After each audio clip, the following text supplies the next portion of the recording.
everybody who is tuning in or however this happens watching. I'm Leslie Tyler. That's Chrissy McWilliams. I'm a lender. She's a realtor here in Shreveport-Bossier, Louisiana. And we started, this is our first podcast. Bear with us. So yes, keep that in mind. But we decided we wanted to do a podcast and talk about the real estate roller coaster, as we're going to call it, and give people tips on how to purchase a home, what happens with the lending process, and possibly pull back the curtain on some of the things that laymen who aren't in this business might not know about, and possible red flags to look for with your lender or your realtor or your home inspector, anyone who's involved in the process of buying a home, because there are lots of people out there that do shady things. Out to make a buck. Yes, and you need to be prepared to be able to cipher out those things. Now, of course, we're not going to talk about everything on this podcast. That's just kind of an overview of the things that we will be discussing on this podcast and future podcasts. But today we were just going to kind of go over the process of buying, like a broad overview about buying a home, what you need to do to get ready on the lending side, what the realtor does when you're buying a home as far as negotiations and contracts and getting things together like inspections, because for the most part, when you're buying a home, there's two people there's more than that, but there's two people that are doing the bulk of the home buying experience with you, and that's going to be your realtor and your lender. Lender first, please. But yes, For sure. Look, I don't have a super huge following on TikTok, but I do have quite a few followers, and I do get quite a few views, comparatively speaking. Comparatively speaking, I get none compared to some other people that I know that are in this business. But I did make a post the other day on TikTok, speaking of that, where I had said that the first thing you needed to do when you were buying a house is to get pre-approved with a lender. And that's true. So I posted the video and I got some comments that were very good. People were like, yep, that's it. But then I got a comment from a girl who was like, that's not how it goes. Why are you out here trying to confuse people about buying a home when they already are confused and don't know what's going on? Because we can't take them home shopping until they have a pre-qualification letter. Exactly. Period. But she kept arguing with me, and she said, when I bought a house, my realtor referred me to a lender, and that's just the way it's done. And I told her, I said, that is typically the way it is done, but that doesn't mean it's the correct way to be done. And every day I try to make some content to tell people, get your pre-approval first, because here's the thing, the realtor is just going to tell you to call a lender anyway if you don't already have one. So just go ahead and get that part out of the way first. That's right. And yes, the lender, well, people say, hey, my realtor can just refer me a lender. They can. But that leads us to talk about how that lender may not be the best lender for your situation. That's right. And then maybe that lender turns you down for some reason, and you don't even get to buy a house because you didn't do your due diligence and find your own lender before calling a realtor. You can shop the rate, right? So when if they talk to you and you say no, it won't ding their credit to go talk to one or two other lenders within how much time frame? Well, look, I'm glad you said that, because I've heard different time frames, okay? I've heard as little as 10 days, and I've heard up to 45 days. So I would tell anybody, if they are out home shopping and or lender shopping, and they want their credit to not be dinged, I would try to get it done within a week or two. Right. Just to be safe. Right. But with that said, I did ask a credit person, okay, how much an inquiry could affect your credit score. And they said, I mean, really, it's about 3 points. Right. Realistically. So if you've got a 730 credit score and you get dinged for the increase, you're looking at 727. Not going to make a difference. No, it's not. The only time it's going to be a big deal is for maybe possibly somebody with a really low score. Right. But But if they're already been turned down, what does it hurt to try one more time? that's true too. I You mean, might get a yes on that second one. yes. Look, we always say, as far as buying a house and getting a loan for a house, it's never really no. It's just not yet. Right. And it could be many factors of why you can't do it yet. And that's another thing we're going to talk about is if a lender told you this, then you need to do this. Or if this is your situation, then you need to do this. Right. Because like I said, it's never no. It's There's just always a solution. You just have to follow the game plan. right. And you have to follow the game plan correctly. Right. And you have to listen to the professionals that Right. tell you what to do, whether that's your realtor or your lender, the other people who are involved in the process but aren't quite, they're not doing quite as much work as the lender and the realtor are. You've got title company, so that's a title attorney or an escrow officer that they do title, and then you've got your insurance agent to get your homeowner's insurance. You've got a home inspector Appraiser. and an appraiser. Yes, those are the main people, and a home inspector is not required. Oh, Jesus, But- please get one. But yes, I would never buy a house, No, not even brand new construction. no, without a home inspection. And look, I had a little guy the other day, and I was telling him that out of pocket up front before closing, the 2 things he'd have to pay for is a home inspection and an appraisal. Right. Okay. He was a little bit confused because people seem to think that they're the same thing. Yeah. They are not the same thing. No. Not at all. And a home inspection is when a home inspector comes out and looks at the house and says, these things may be an issue. Right. Okay? You might want to have these things fixed prior to, moving forward with the house. The appraiser does a value of the house. He's valuating your home. But they could still ask for certain repairs depending on what kind of loan you're getting. Right. But those are totally different than what a home inspector is going to ask for or tell you could be wrong. That's right. I always tell my buyers that a home inspection is their little information sheet, because it's like 90 pages long, and it gives them all the things that they may want to address in the future. Anything that may make them want to walk away from the house. I mean, if you're going in to buy a house and they say the roof's fixing to fall in, like, who wants to buy a house if the roof's fixing to cave in on you? So we don't know. Right. And if it's something small, Right. they can keep that in mind to know that, hey, this might be something in the next 6 months I might want to address. Right. Even though, I'm not worried about if the seller does it. I Right. need to keep this in mind because it could pose a problem later. So as you see, Chrissy and I, we're just kind of, talking about different things with no real, outline on it, because that's what we do. And we're going to just try to, like I said, to go over all of those different things in an order for you guys. But the lending side and I'm long-winded, so I end up talking a lot I'll kick you under the table if I need a turn. about things. And generally, I end up talking first because we've done a first-time homebuyers class together, because first is your lender. Right. So we're trying to do it in an order, that you would do it as a consumer, as a home buyer. So, sometimes she doesn't get to talk as much as I do, and I know, as you can tell if you can see her, that she's super sad about that. But no, so something me and her both wanted to talk about today too is the fact that lenders, loan officers, and realtors are all salespeople at heart. And we're not going to make money unless somebody buys a house. Once we get to the closing table. Correct. And for lenders, unless you refinance your house. Right.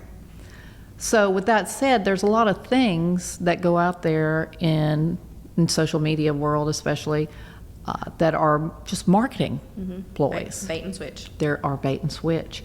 And one of the main things is things that people call first-time homebuyer loans. No such thing. There's really no such thing. There are like grants and things like that you can get from the state, usually, depending on what state you live in. But those are things that you, as the buyer, have to acquire prior to calling a lender. They're not really things that lenders have. Now, there are some down payment assistance programs that require, and there's a couple of conventional loan programs also, that require you to be a first-time home buyer. But again, I mean, I don't like calling them first-time home buyer loans. Because a lot of those same down payment assistance programs and conventional loans, you don't have to be a first-time home buyer. Right. Like I said, now some down payment assistance loans, you do have to be a first-time home buyer. And that would be, but I mean, honestly, that's more of a down payment assistance, not Right. really a first-time home buyer loan. So the bait and switch on that really is like if you call a lender and you're asking about a first-time home buyer program, they're just going to start talking to you about either USDA loans if you're looking to live in a rural area. Ooh, I just said one of the least favorite words ever, and I think I said it okay, rural. If you're wanting to live in a rural, I did it again, area, you can do a USDA loan. Right. But the thing is you don't have to be a first-time home buyer to And use rural you. doesn't mean BFE. It could be in our area, Benton, Halton, Minden, Sibley. It's not way out in the boonies. And even the outskirts of Bossier, there's some of those areas. And that like you can do Keithville. For rural development. So outskirts of Shreveport, Stonewall, things like that. And then, or else, if you cannot get a USDA loan or you don't want to live in a rural area, then they would steer you towards an FHA loan, Right. which is a 3.5% down program. And again, you don't have to be a first-time home buyer to get a FHA loan. You can have bought many homes in the past using FHA as financing. Same thing with USDA. And there is, like I said, there is a conventional program that allows for first-time home buyers where you only have to put 3% down. So it's a little less than FHA, and the rates on that are actually not that bad, the interest rates. The only reason a lot of times many people don't end up going with that conventional 3% down versus an FHA 3.5% down is because the seller concessions. Right. On a conventional loan, you can only ask, if you're putting less than 10% down, you can only get the seller to pay 3% of the sales price towards your closing costs. Right. On FHA, they can pay up to 6% of the purchase price on your closing costs. And, so many, especially first-time home buyers, don't have the money for the down payment and all of the closing costs. Right. So a lot of them tend to go FHA just so they can get more help from the seller on that. Because like I said, the first-time home buyer program conventional is not bad with the rate, and it's actually lower monthly mortgage insurance, but Which is another reason why I like rural development loans, because if the house appraises over, they can roll that into their loan and not have to go to the closing table with any money. How many Correct. buyers have we had together where the title company hands our buyers a check back at closing, and then they could go get things that they may need for their new house? correct. So look, I'm going to tell you, with you saying that, to go into the next part is USDA is the only loan program that will allow for that. Right. So it is a 100% loan, which is 100% of the purchase price or the appraised value, whichever is higher. But with that said, you can't, let's say you buy the house for $150 and it appraises for $160. You're only going to be able to roll in closing costs and possibly get money back from either if you did a earnest money deposit or if you paid for the appraisal up front. Like, you can't get extra money Right. from the rolling it in. You can only get back what you've already put in Right. to the loan, and then all the other rest of the closing costs covered. I consider it as kind of like you're getting to buy a house with zero money out of pocket. Zero. And then yes, it is, because you're just getting back whatever you put in which Right.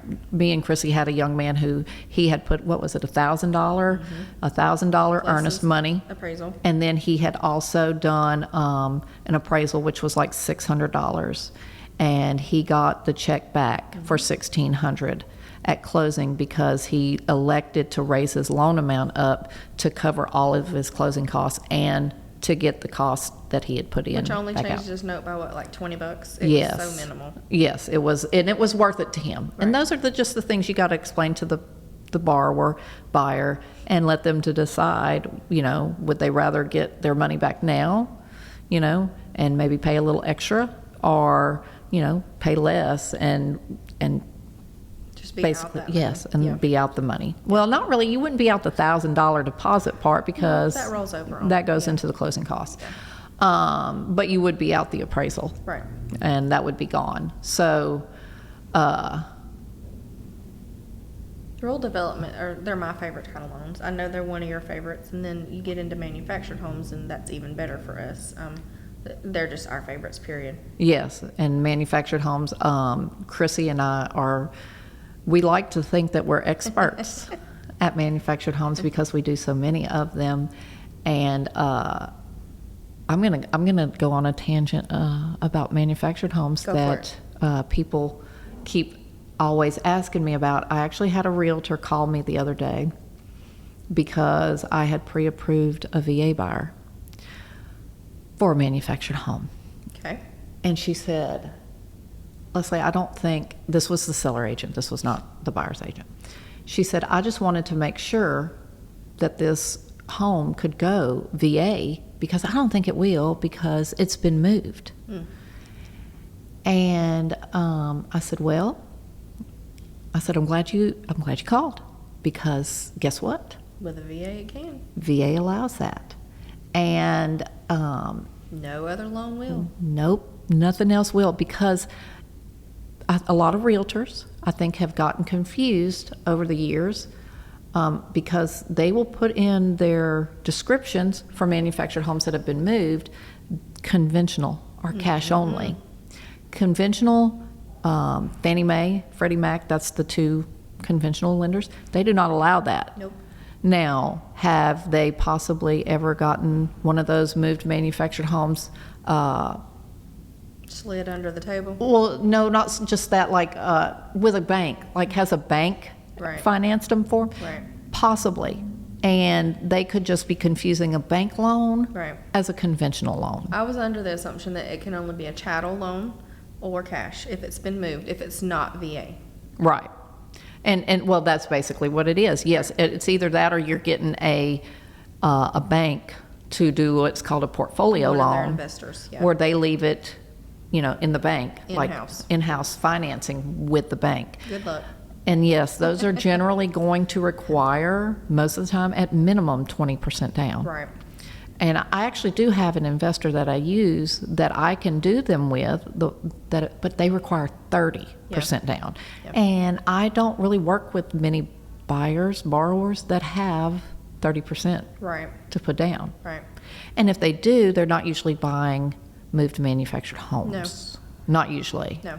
And I actually had someone, manufactured homes again, call me because they wanted to buy a manufactured home as an investment property. No, cannot do in manufactured homes as investment properties. I did not know that. Yes, same thing. You're going to have to go to the bank. Okay. So that's not anything we can do. So I mean, USDA, VA, FHA doesn't even allow for investment properties. Those are only primary residences can be bought with those loans anyway. So you're only getting conventional financing when you buy investments anyway. So what else do I need? Anything else we need to know about manufactured homes? Yeah, on the listing side, when I list, and not everybody does this, and it's one of my biggest pet peeves, the listing agent doesn't check to see if the data sheet is in the house or if the HUD tags are on the outside of the house. Because if those two things are missing, you on the lender side, that's the first thing you're going to ask for If we don't have them, they have to be ordered. So be proactive from the front and let your sellers know, hey, these are gone. We need to go ahead and get these ordered. That way everybody's not scrambling at the last minute to try and get that done and meet the closing date. Correct. And the other thing is an engineer's report. Yes, I always ask for that when any of my contracts on the buying side, seller to provide a clear, up-to-date engineer report. Gonna have to have it. It doesn't matter what type of loan program you're doing unless it's just cash and somebody just don't care. I would always suggest to get one, period. I would too.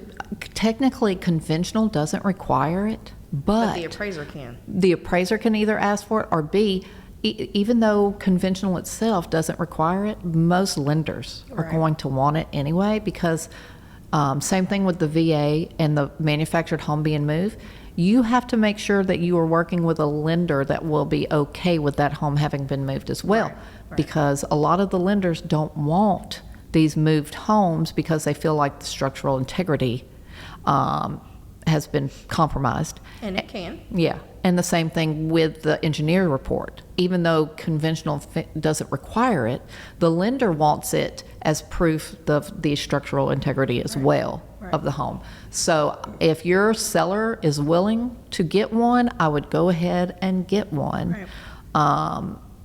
If not, then yes, you probably will be limited to what kind of buyers you can get for that loan.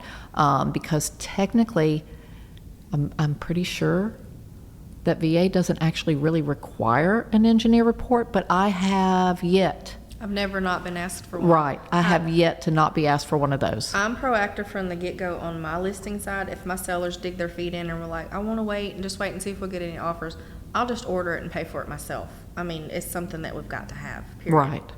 And there's a lot of realtors that aren't going to do that. I don't want to slow things up. I don't want to slow things up for my sellers. I don't want to put a buyers in jeopardy, because if the rate lock expires, they're out a lot of money. Right. I understand that I'm on the selling side, but I try to look out be fair on all sides. It's not that damn difficult. No, because you would hope somebody would do the same for you. Right, And that's the biggest thing. That's the other things we're going to talk about a lot is, things that people do and don't do Oh, we have stories. and should do in this process of the different people that you'll run across, like I said, that are involved in this process. So another thing, we were, today, it seems like today that Chrissy and I are mostly going to have just some stories to tell about different things that we're going to talk about in the future, because another thing that people get confused about is closing costs Oh, yeah. and how What much is those that? are. Yes. So let's go back to our favorite loan program, USDA, Right, which doesn't require a down payment, right. but all loans still have closing costs. Get you a good realtor that can negotiate most of that to be paid by the seller.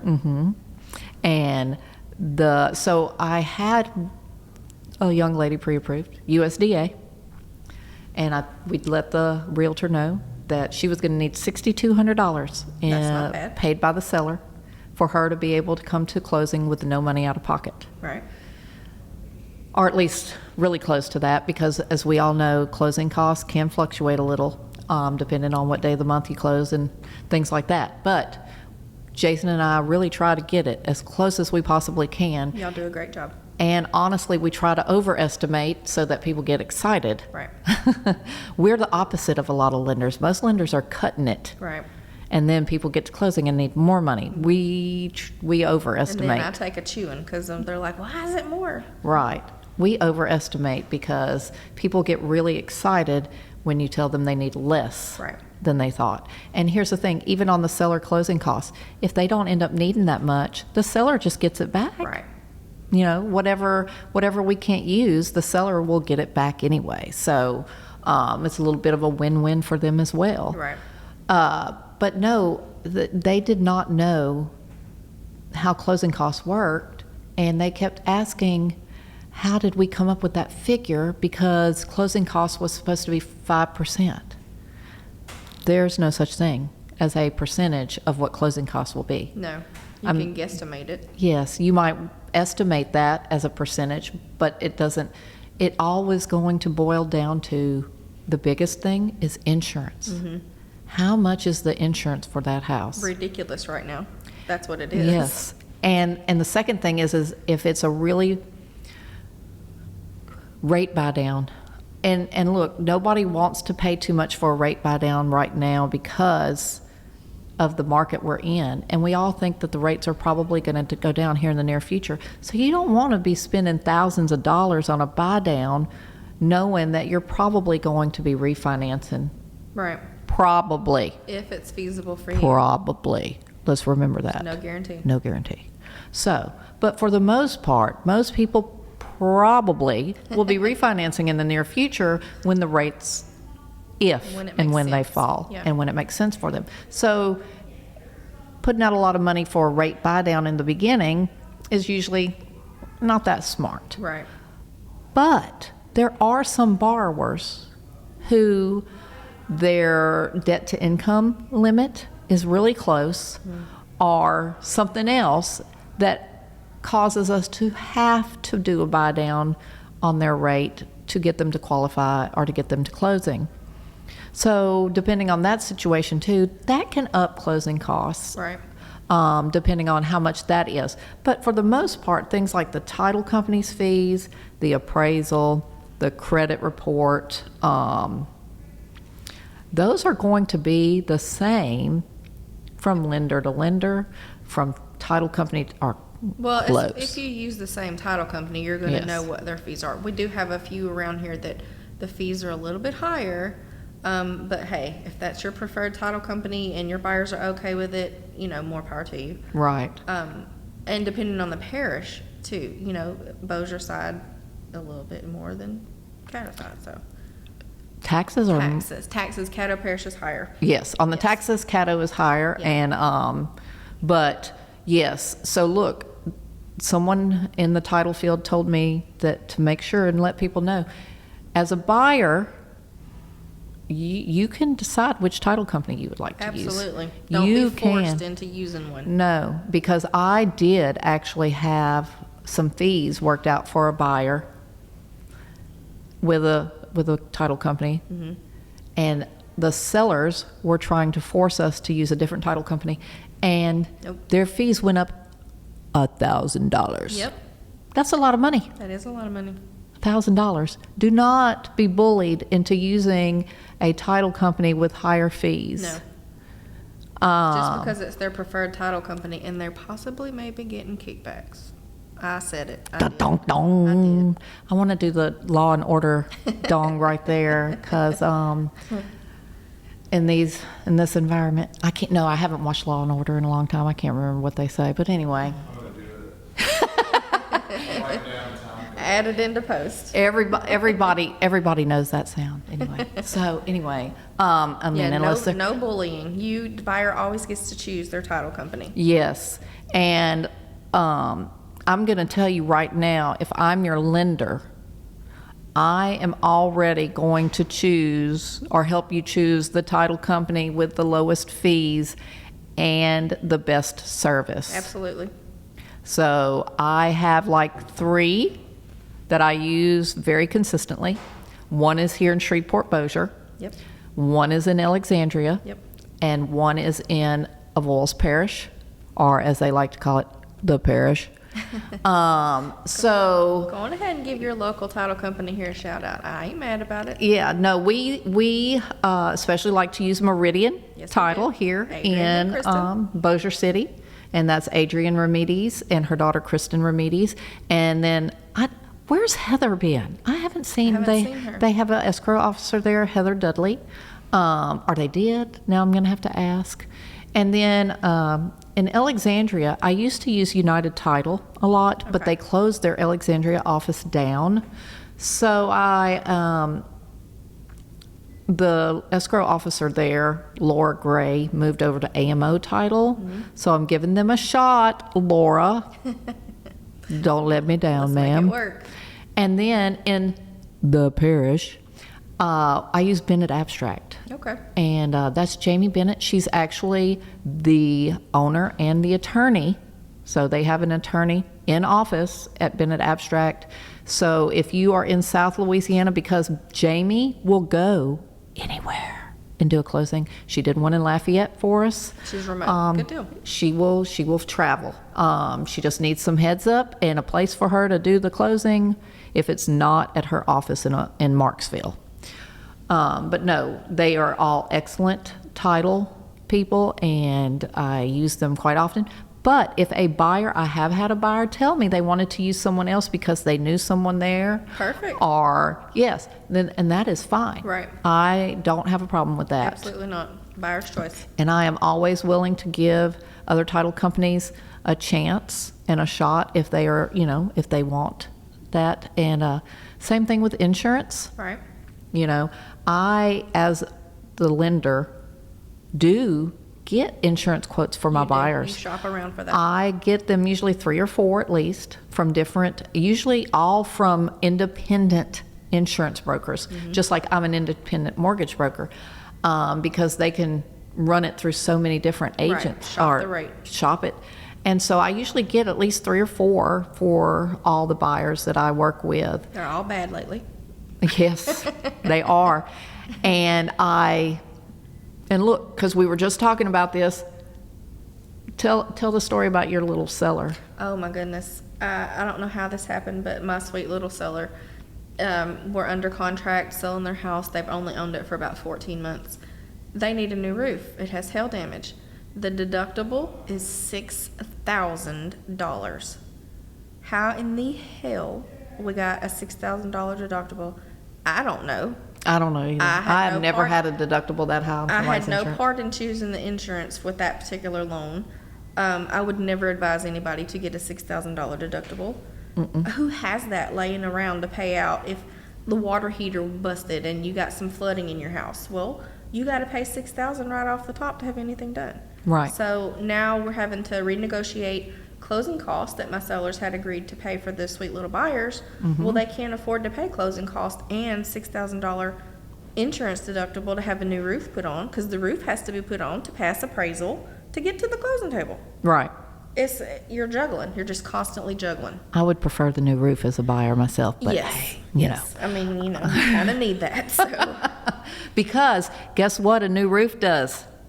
Helps with your insurance payment. That's right. So like somebody asked the other day, what could I do to make my house more sellable? I said, put a new roof on it. Maintenance. Put a new roof on it. Because that's going to help any buyer with their insurance. Because that's the first thing any insurance agent asks me when I ask them for a quote. Do you know how old the roof is? Yep. But with that said, with her talking about the $6,000 deductible, That's crazy. whenever I have to, whenever I get insurance quotes for any buyers, I send them to them and I tell them, look, you call that agent on that quote if you have questions, because I'm not an insurance agent and I'm not answering insurance questions. It's foreign language to me. It is me too. So if for some reason to get somebody to closing, you need to do something like a high deductible. But not $6,000. No, never done 6,000. Then you want to make sure, and I have done this because I did have one guy with a $5,000 deductible, and that's only happened once. I told the gentleman what was going on, and then I said, when after closing, get with the insurance agent and see what your new premium will be if you lower this deductible, and if you want to. I mean, if you're okay with 5,000. But he was very aware of what it was. And then I don't just think, hey, the buyer's going to do what I tell him. No, I call the insurance agent, and I'm like, look. And one of the insurance agents I use a lot is in Alexandria, and his name's Corey Chandler. Hey, Corey. Just giving shout outs all everywhere. Well, I like Bree Watson and Mark up here with Goosehead. Yes, no, I look, I get quotes from them too, and they have done a lot for me as well. Yes. But this particular borrower was with Corey, and I'll call Corey, and I said, hey, will you talk to X after closing about his insurance, so that way if he wants to change anything, he can. Right. And make sure he is aware of what's covered, what isn't, and what this deductible is. Right. And most of the agents talk to them about that before they even bind insurance, because they always ask me for their phone numbers. Right. So they usually, if they're a good insurance agent, they're already going to have had that discussion. But if it's something weird where we had a high deductible or something like that, I want to make sure that that discussion is made again Very after clear. Yeah. closing. Yeah.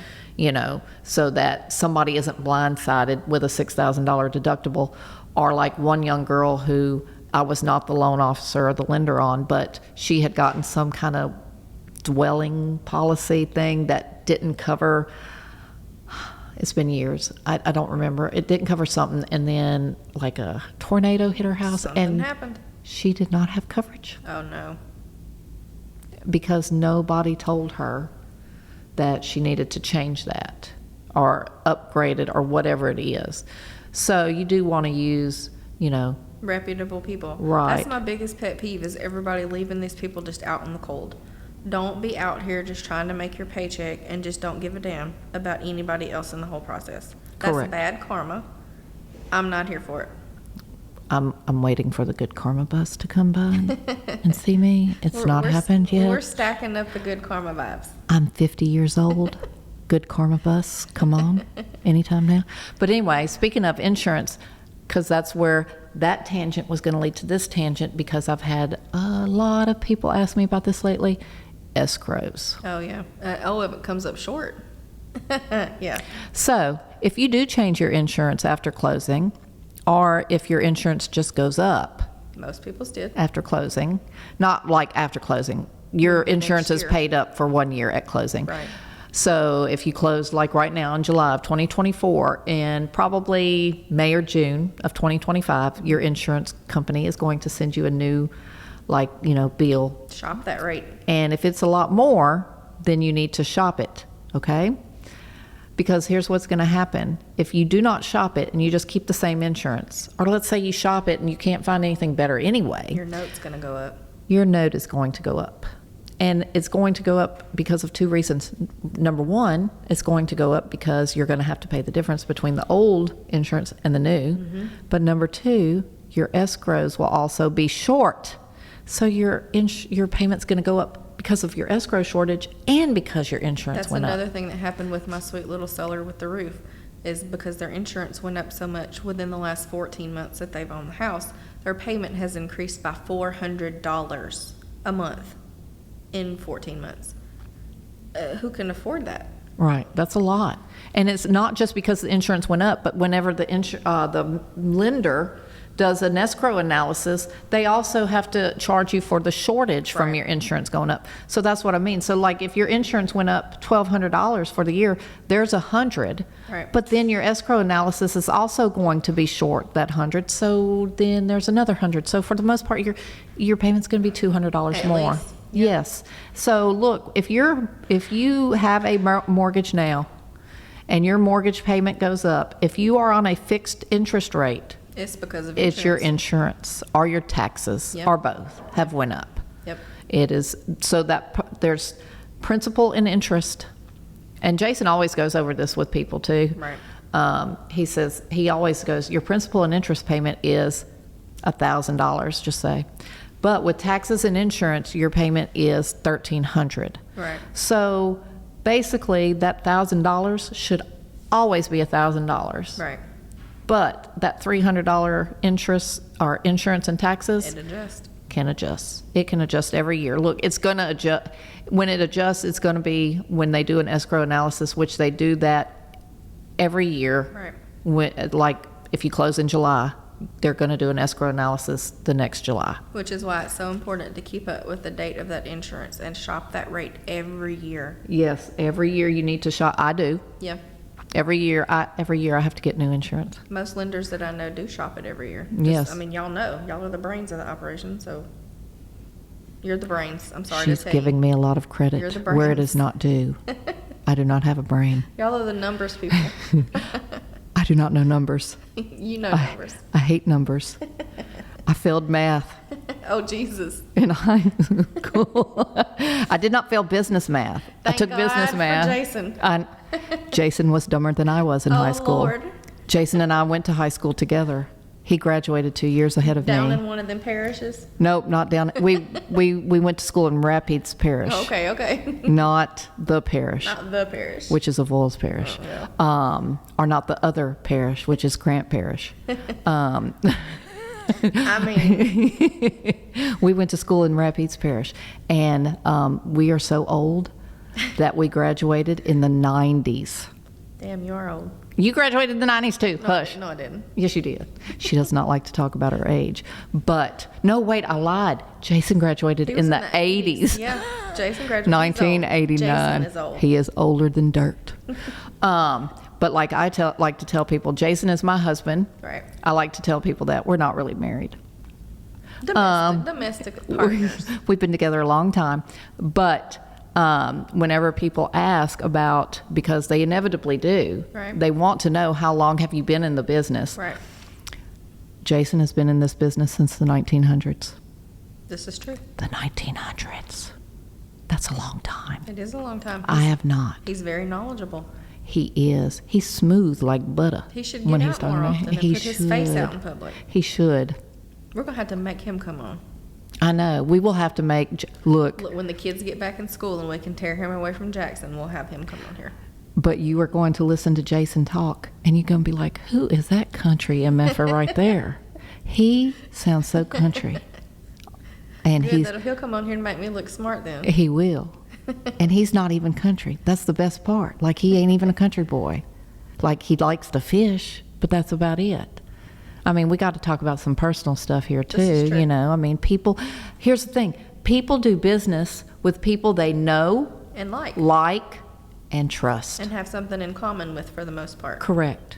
And if you say a lot of bad words, you'll have something in common with me. Amen. Even though I don't think I've said any yet. You have not. You're doing good. It You're is on a a roll. it's What a- time is it? What time it's do a- we start? how- It's a miracle. It is a Christmas in July miracle. It is. That's all I'm gonna say. Yeah, the common denominator thing is important. That's why I think it's important to have more than one lender, preferred lender. Yes. I have 3. You know this. Mm-hmm. You kind of have to match up your clients Bitch. to. All right No. now. You have to match your clients up to what lender you think that their personalities will mesh. You and I have only known each other a couple of years. No, 1 year, ma'am. Has it just been one? It's just been 1 year. Well, damn, it I feels know. like forever. I know. I have that effect on people. No, we have a common denominator that most people don't know about for either of us is that my husband has severe epilepsy and your baby has epilepsy. So we kind of connected over that and understand the daily struggles and, you know, that we can't always show up where maybe we intended to be if something happens with our family, and it's just not going to work. We take it day by day. A lot of people don't understand that, but that's why me and you work so good together and why we've built what I would call a friendship more than a lender partnership. Right. Because, yeah, I mean, you don't even really ever talk about I don't. your husband and his issues. And I do talk about Jackson's, but very little, because Chrissy and I also, you know, like I said, to talk about personal things, we are very like, we feel like a lot of people put things on social media for attention Right. and to get business. Right. And I just sometimes feel like if I just hammered on all of the issues that my son has, that, I don't want sympathy business. Right. If that makes sense. yes, I feel like some people would just send Right. me sympathy Right. business. I don't want the 5,000 questions, or I don't want the, oh, that must be so hard for you. Well, yes, it is hard, but if you've got a good support system, I mean, we're grown-ups, you push through and you make it work. That's Right. life. People have it harder than we have it. Now, look, I'm going to tell you, Chrissy doesn't want the 5,000 questions. I don't mind questions. I'm an open book. You are. I will tell you whatever you want to hear. Not what you want to hear, I'm sorry. I will tell you whatever you ask me. And at the end of the day, if you ask me a question and then you don't like my answer and then therefore decide you don't like me, I don't care. You were honest. I mean, it don't is what it care. is. Yes. But then I'll go home and cry because I'm also real soft on the inside like butter. You are. You're a softy. You try to make it out like you're hard, but you're not. I try to be mean, but it doesn't work. Fake. It's fake. That part of me is fake. I'm not really mean. I'm actually crying right now. No, but I will tell you anything. I will, Right. but, and there really isn't anything that I hide from people, but there are things, like I said, I don't want to get sympathy business. Right. I don't. That's my main thing. I don't want that. And same thing with any other things like, we talk about people just posting certain things all over social media that will try to, that it's all marketing. To target that one particular group of people. Yeah. Yes. And we don't like that. Chrissy and I are just going to be Chrissy and Leslie. We're going to be us. Yep. And we're not going to use our viewpoints on especially hot button type topics to get business from other people. You will not see me posting or even talking on a public forum about politics, religion, sexual orientation, none of that. Nobody other than my closest inner circle will know my views on them things, because to me in the business world, none of that matters. Nope. I mean, you treat me right, I'll treat you right. I could care less what goes on in your personal life or what your views are. As long as you're happy and you're a good person, I'm happy. Right, and you're not hurting anybody. Right. To me, what consenting adults do in the privacies of their homes is just that. Right. And yes, to me, same thing. Nobody needs to know my viewpoints on anything. No. What matters when you are in business, to me, Do you do a good job? that you do your job correctly and ethically and Right. honestly. Right. And that's really should be the only things that matters. And in it for the right reasons. And yes, and just because someone says they are certain things doesn't really mean they are. Right. And All for the gram. yep, it's all for the gram. For the gram. I don't even get on Instagram. So by the way, I say that, but I get on it about once a month.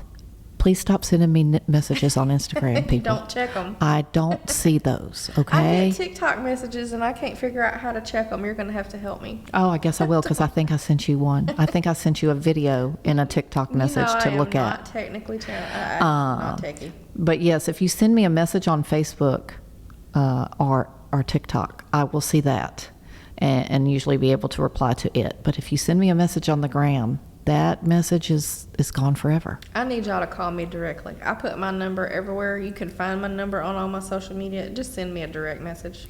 Yes, That way I don't miss it. Look, speaking of, we talk about this too, and lenders and realtors like to talk about, just answer your phone. Yes.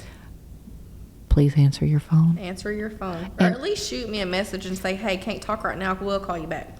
Right. And if you cannot answer your phone, because honestly, we do have to all have a work-life balance. That's and right. we're not all just, to me, Right. people need to be able to disconnect from business and their phones at times. But if you call somebody and they do not answer, leave a voicemail. Right. Send them a text. Right.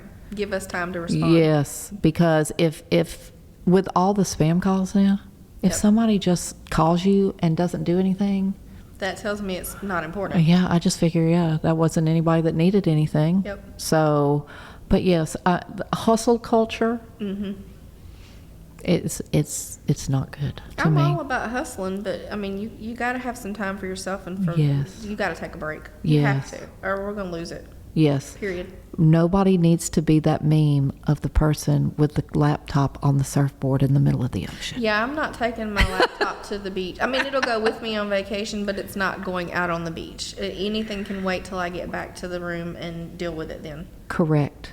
Real estate is not life or death. Well, you also have a backup plan. When I go out of town, I have a Pinnacle Parallel or somebody that's got my back, so they can handle my business when I'm gone. My backup plan is myself. I have no You one. have no backup plan. I have no one. Because Jason's going to forward everything to you anyway. You are the plan, period. Jason and I are the whole business. Amen. It's just us. So therefore, if you do business with Jason and I, and you call, You're going to get one of you're them. going to get one of us.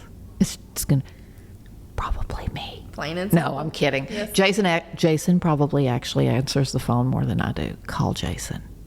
I don't never give his number out. I always just give your number out. That's why you get so many calls. 318-623-3810. Jason Hornsby. Call Jason. Call Jason. Text me. Call Jason. Jason really does answer the phone. Unless Unless he's mowing the yard. unless he's asleep or in the pool. Then please leave Jason a message. And he will call you And back. he will. He will. He will actually call back if it doesn't say spam.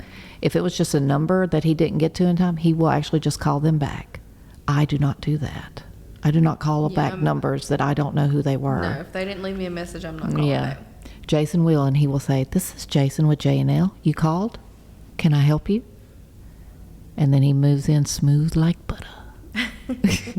I just like saying that about Great Jason. job. Okay, so that was our personal tangent for now.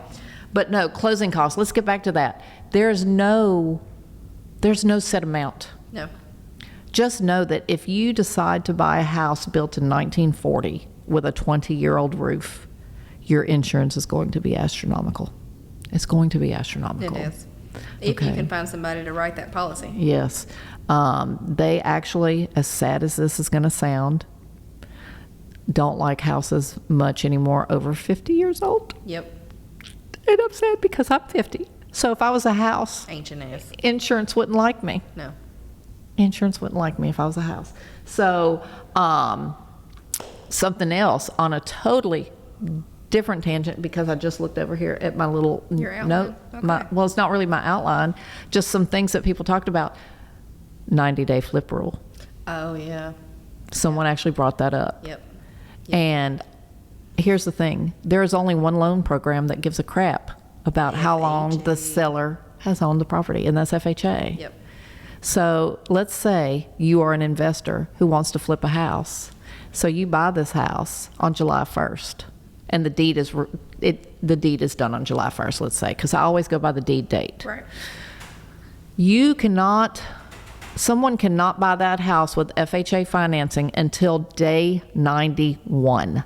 That means you can't write the contract Yep. until day 91. Okay? So And there's going to be 2 appraisals on it. maybe.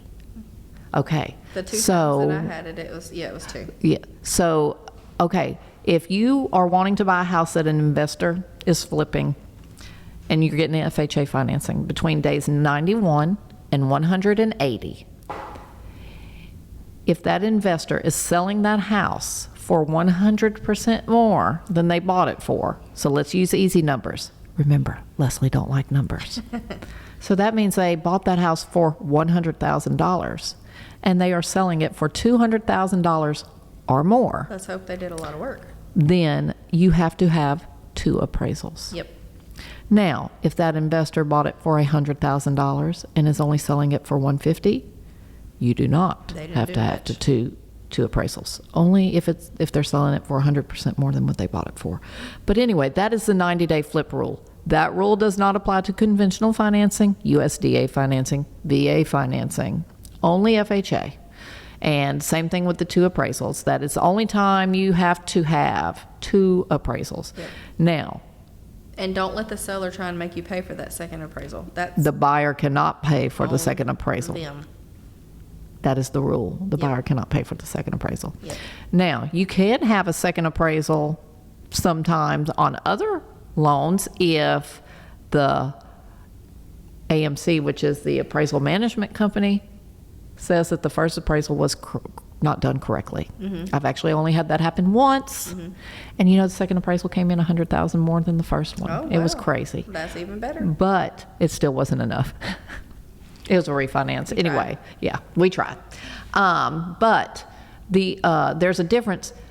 Some people might think they're getting a second appraisal, but it's a final inspection report. So if if your appraisal came back in and there was repairs noted by the appraiser, you will have to pay for a final inspection, which those are usually about $150 to $200. They're not as much as an initial appraisal, but they are extra closing costs for a buyer. Which is why it's important to have your realtor that you trust point out the things that we know that an FHA appraiser is obviously going to flag and have it repaired by the seller before you order the first appraisal to try and get everything done. That way you don't have to have them come back out.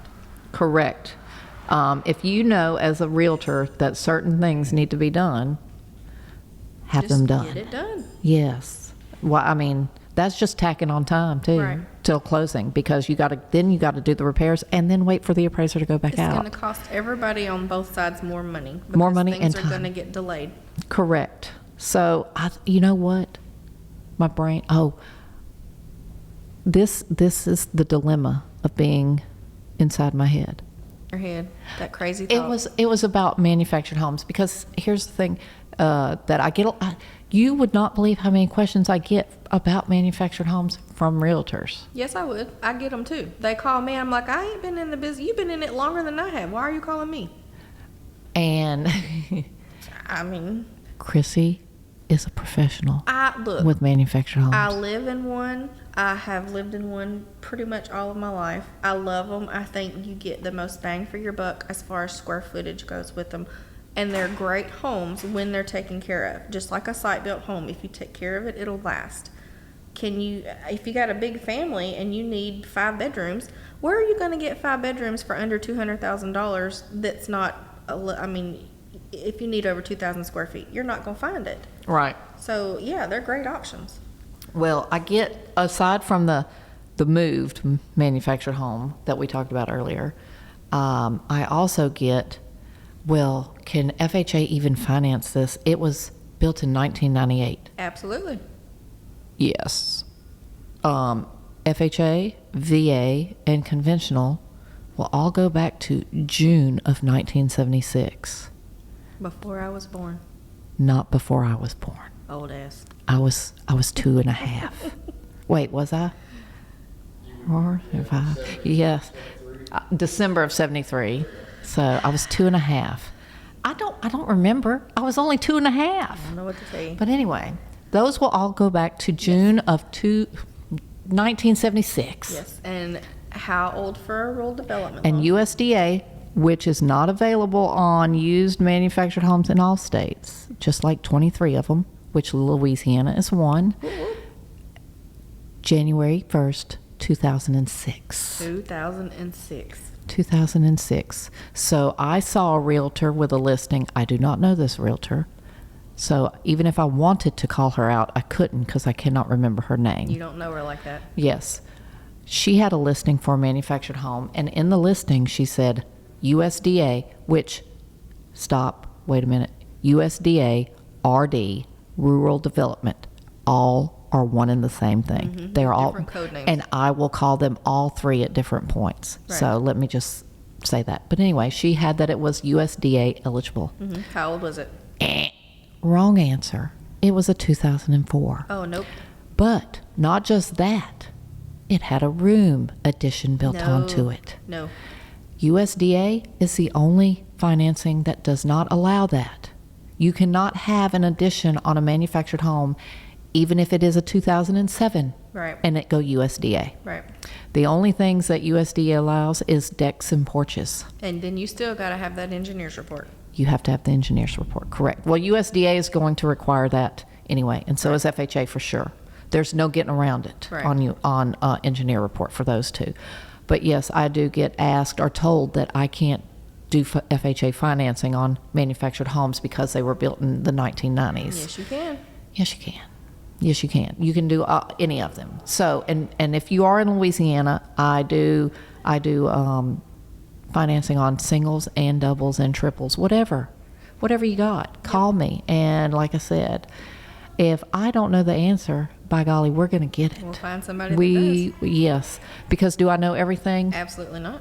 No. And I never claim to. I'm learning every day. And if there's a red flag, there we go. The 'Cause I'm first learning every day. No, the first red flag that we can talk about when you are getting a lender or a realtor. I can't speak of the other people in this process, but any lender or realtor who professes to know everything or acts like they do, run. Yeah. They do not. No. Because none of us do. And I don't know on the real estate side, Right.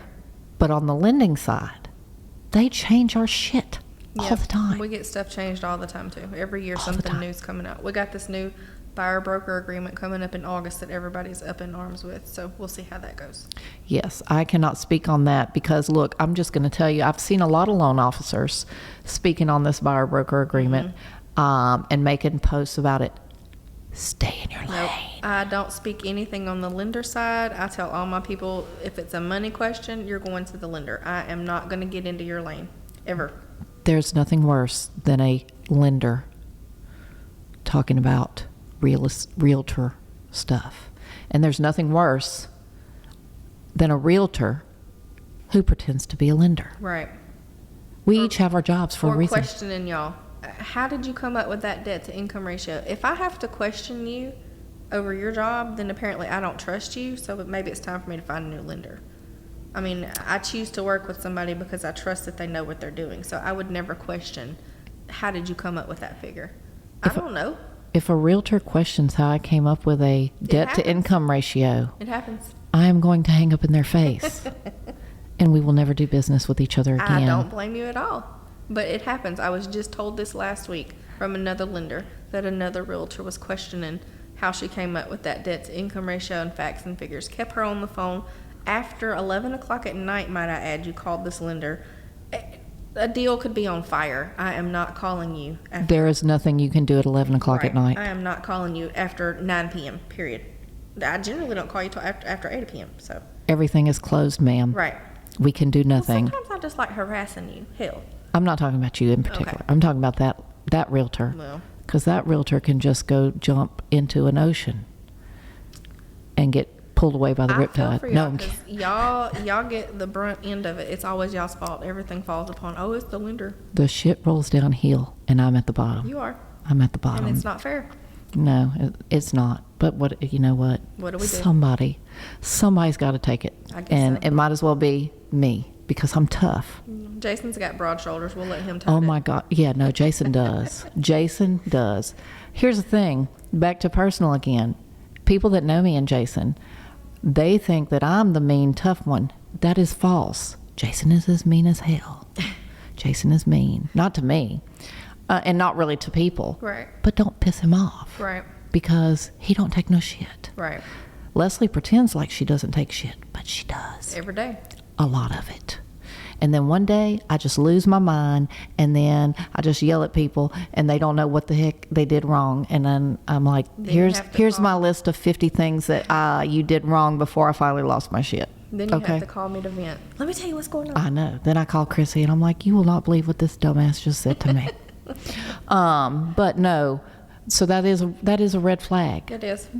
for anybody to know, because, okay, case in point, when I say they change stuff on us all the time, back to USDA loans. Prior to May of this year, when you were getting a USDA loan, your insurance deductible could not be more than $1,000 or 1% of the premium. So if it's $150,000, $1,500, okay? They just changed that to 5% now in May, okay? Or $5,000, Trying to rope I in them think. $6,000 deductibles. Yeah, well, I think it was 5% or $5,000. Regardless, this was the kid that I had with the $5,000 deductible, and it was okay. And I sent that insurance in to the lender, and she told me to get it changed. And then I did what Leslie loves to do. You fought the system. I copied and pasted the guidelines showing where they had changed it and sent it to the underwriter. You fought the system. And I said, ma'am, you need to waive this condition. And she did, because Good deal. I was right. You won. I fought the law. And I won. You That was, usually do. I usually do. Every once in a while I do not, because they changed something on me that I was not aware of. So anyway, but no, that's what I mean. We don't know everything because There's no way to. there's no way. Do you know how many guidelines we have in lending? I don't want to know. Each individual loan program has its own humongous book of guidelines that we have to know, and we do not know them all. So yes, it's very difficult to remember all that. Also, a reminder to realtors on conventional loans. If you have a buyer putting down more than 10%, they can get 6% closing costs. Okay? Just remember that, because, I mean, sometimes Do they you get forget. Very, very many conventional buyers putting down 10%, because then people ain't coming to me. No. That's what I call a vanilla file. I don't get the vanillas. Chrissy and I get all the poor people The first-time home buyers. My people flock to me. I always say I'm trailer hood, and hey, I'm happy. That's what I get. I would much rather help the ones that are like me that are just struggling, trying to make it every day. Those people are also drawn to me. I also grew up poor white trash, so maybe that's why. I don't know. I don't know.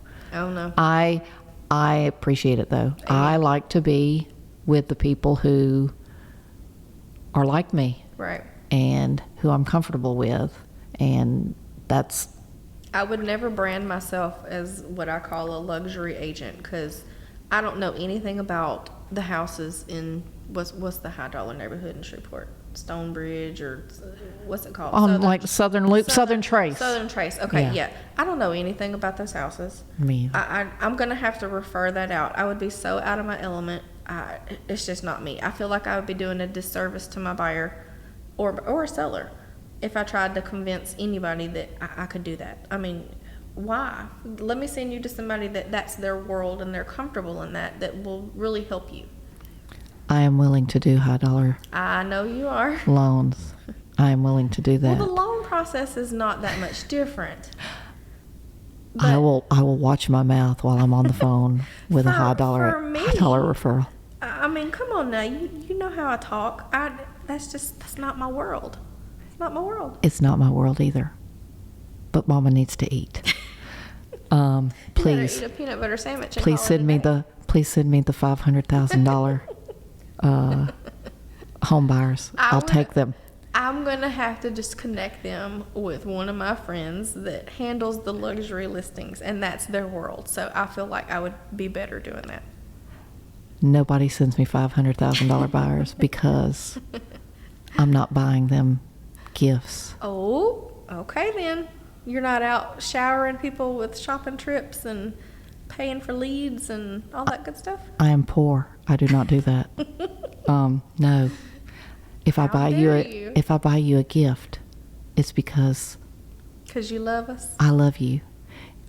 But it's not going to be but like a $10 cupcake from Buttercups Cupcake.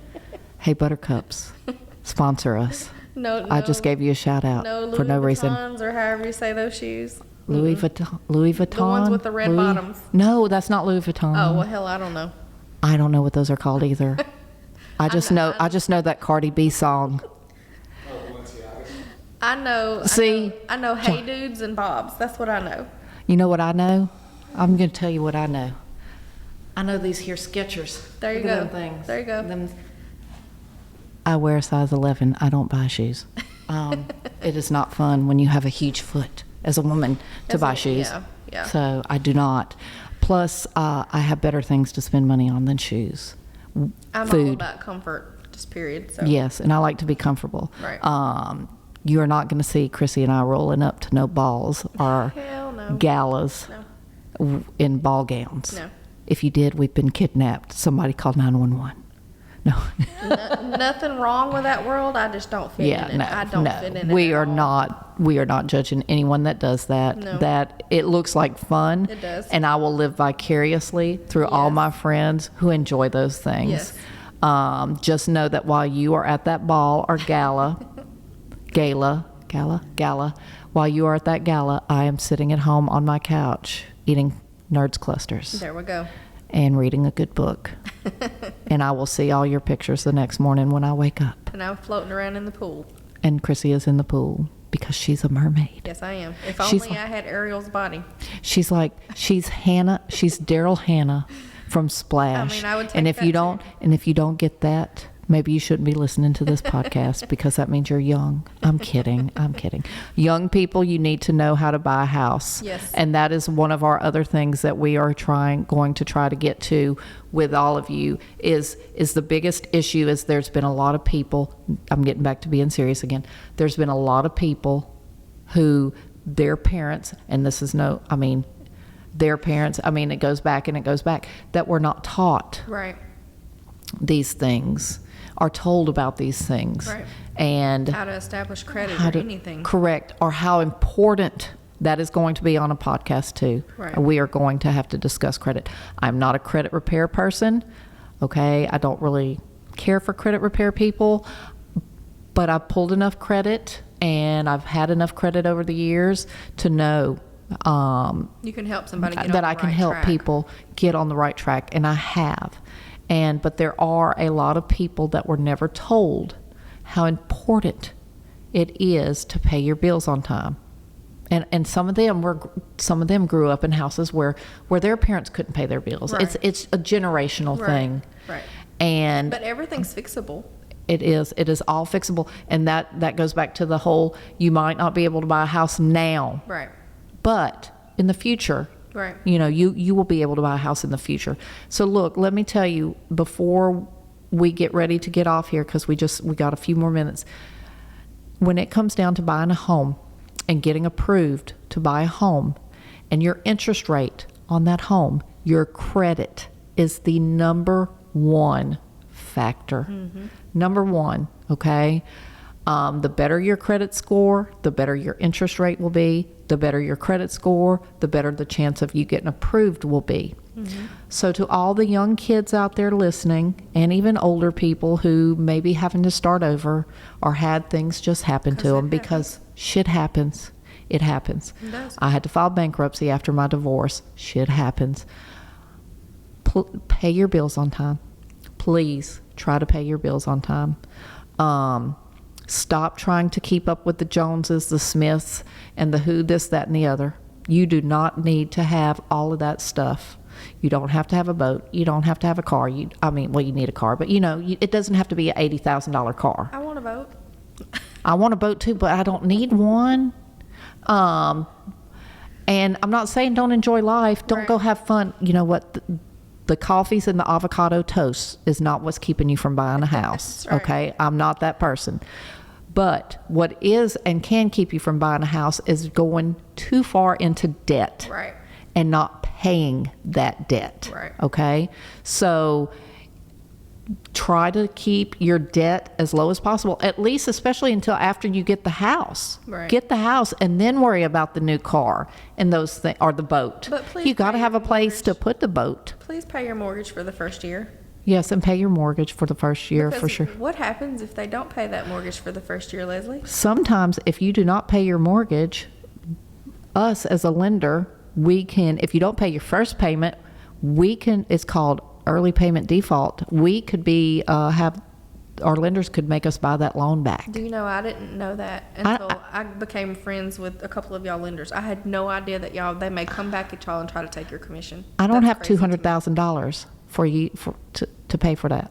Okay. Right. But, and then if you default and or sell or refinance your house before 210 days from closing or from first payment, they can take our commission back. So whatever money we made, they can take back from us. That would be scary from a lender standpoint, because it's like you want to keep a huge cushion in savings for just in case. And we can't because we are poor. Life. No, I'm kidding. But no, please don't go into debt for a bunch of things for the gram, okay? Those things are not that important. Don't become house poor either. Don't buy a Yes. house over your means just to say, oh, I bought a $300,000 house. Yes. Well, then you can't pay that mortgage. And here's the other thing, and this is for all you Dave Ramsey people. There's a lot of people that think that you shouldn't have any debt at all. Debt is not necessarily a bad thing. Right. You just have to be smart with your debt. Manage it and not go overboard. So here's the thing. If you are someone just starting out and you have no credit yet, get a credit card. Get a credit card, because here's the thing about credit cards. Let me back up. An installment loan, like a car loan, it only reflects on your credit report in one way, and that is how you're making your payments. Right. If you get a credit card, those reflect onto your credit report in two ways. First, that you're making your monthly payments on time, and second, how much utilization you have. So if you get a credit card and it has a $1,000 limit, you want to try to keep the amount that you've charged to it under 20%. So for anyone else that's bad at math, and the reason I like to use 20%, and I'm glad it's there, is because I used to be a waitress. I can figure out 20% of anything like that. that would be $200. Keep it at $200 or less on the credit card, okay? That's, like I said, $1,000 limit. Pay it monthly. And make your payment on time, okay, every month. Because if you had zero credit score, well, maybe not zero. No, it'll take a little longer. But let's say, that's going to boost your score. I'm just going to say it this way. Getting a credit card, if you do not have one, is going to boost your credit score within like a month. If you go and get an installment loan, that's going to take months to help your score, okay? And if you have a bunch of collections on your credit report, don't just go paying those things off willy-nilly. No. Do not do that. Won't do any good. It sometimes hurts because if your collections are the oldest thing on your credit report, that is helping with age of credit, which is another way your credit score is figured. Right. So if you know that your credit is not great and you think you want to buy a house within the next 6 months especially, honestly, if you're thinking of buying a house within the next 6 months, that is the perfect time to actually start talking to a lender. Yep. So you can start getting ducks in a row and they can tell you exactly what you're going to need. They'll guide you. Because there are so many things aside from credit, things that with your bank statements and your pay and all these other things that we need to discuss with you before you decide to go buy a house. Now look, if you decide to buy a house, and then that's fine. We're just going to have to take it then. But if you already know, go ahead. You can and help get with them a lender. report rent too to boost your credit. Yes, you can report rent. You can report utilities, and that will help your score as well. But you need to, your credit's not great. Right. Get with your lender, and let them know what's going on, and we can try to get you to, we can try to help you so that in 6 months you are ready to buy and you know what everything is you need. Right. And it makes the process go so smooth. Like I said, everything is fixable, just takes a little time. Right. And so it's so much better, like I said, if you know you're wanting to buy a house, to start that process now instead of waiting until 8 o'clock on a Friday night. Yes, 8 o'clock. Hey, you know what? I think I want to go buy a house. And then Hey Leslie, can you approve my buyer? It's 8:30. on a Friday, I can start, but they're not going to get that's for another day. Okay. We have to have realistic expectations You of mean things. you can't verify employment at 9 o'clock on a Friday night?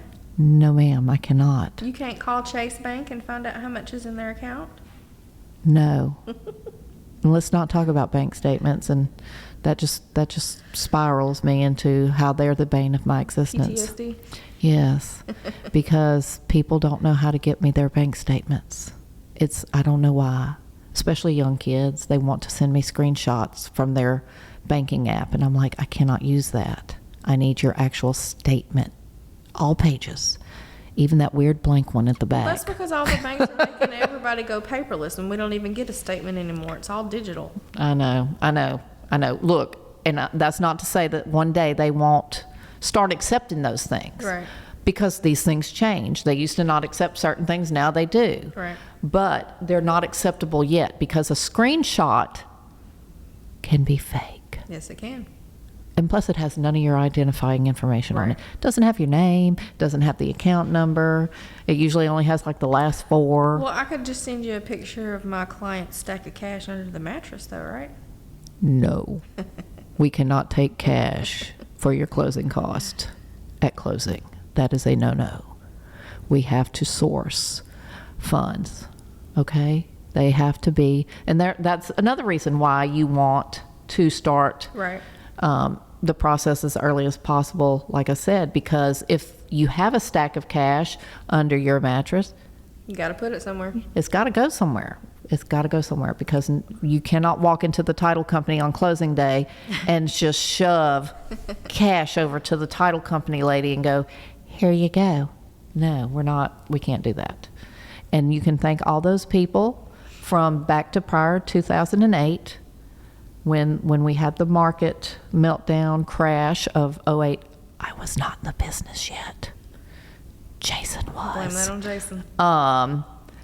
For all the crazy things that they used to do and not necessarily the lenders. It just that there was no regulations. Right. There was no. It was like the Wild West Right. of lending back then. So, and then the housing market crashed, and a lot of it had to do with the fact that nothing was checked. Right. You know, me and my ex-husband got a mortgage on a stated income loan in 2005. Wow. We just went to the lender and said, "Hey, this is how much money we make," and they were like, "Approved." Yeah. No wonder why there were so many foreclosures. That house was foreclosed on Uh-huh. after my divorce. So, Yeah. yes, I never wanted that house anyway. But anyway, that's a totally different story for a totally different kind of podcast. That's the after hours. That is like a story for a podcast about narcissistic, crazy, abusive Oh, men. Jesus. Does anybody have one of those? That's the I'll be on an interview. The after hours show. Yes. Okay. So anyway, maybe he will hear this podcast. He'll know I'm talking about him. Possibly. I mean, look, I don't know who will hear this podcast. I hope a few people do, because I think it's been fun and I think we've been informative. And like I Sure. said, we will go into more depth over all of the things and more things than what we talked about Yes. today, because I didn't even talk about mortgage fraud, assumable loans, or the different loan types in depth. Right. We have lots of guests that we want to bring on. We have lots of stories that are quite comical that pull into all of this. Of course, we won't be naming names, but we do have scenarios. Maybe we will. Well, you know, stay tuned for that. It depends on our guest, Antonio Zarvarche. Oh, my goodness, I'm yes. calling you, sir. You will name a name, yes, I'm he sure. will name names for sure. So we have big plans for this. So we'll see how it goes. And I think I just said Antonio's last name wrong again. Probably so, but he knows who. Okay. He knows who you're talking about. Yes, he knows, that little devil. We need to get him, and he's got a couple of investors that I'd like to bring on the show. Yes. We're talking about you, Cody, the AC man. I heard a story about something with Cody in a house that got sold. But that's not even for any kind of podcast. That's the way after dark podcast. Yes. I wouldn't even want to talk about that. No, Ever. no. Ever. But anyway, now everybody's going to ask about that. But if you ask me about it over We're the gonna phone, say I call might. We're gonna say call Antonio. Yes, we will say Antonio knows the story. Call him. He will tell you. Yes, he will. Because Antonio, even though I said I have no secrets, Antonio has even less This is true. than I do. But no, so like I said, this is our first podcast, and we hope that it gets listened to, and we hope that everybody enjoyed it. And like I said, our main goal is to make sure that people are informed about the whole process from every side, and that therein is where people will come in, not just Antonio, even though I can't wait, because he will be hilarious. Yes. But insurance people, home inspector, a title company rep. We are going to try to get somebody from each, kind of part of the process to come in and talk about what they do. My broker is going to come in for Randolph. Is coming in from Pinnacle just to kind of give a little a side view from his standpoint of Right. what's going on in the real estate world. Yes, because I mean, look, we do want, the biggest goal, like I said, is to educate people. Absolutely.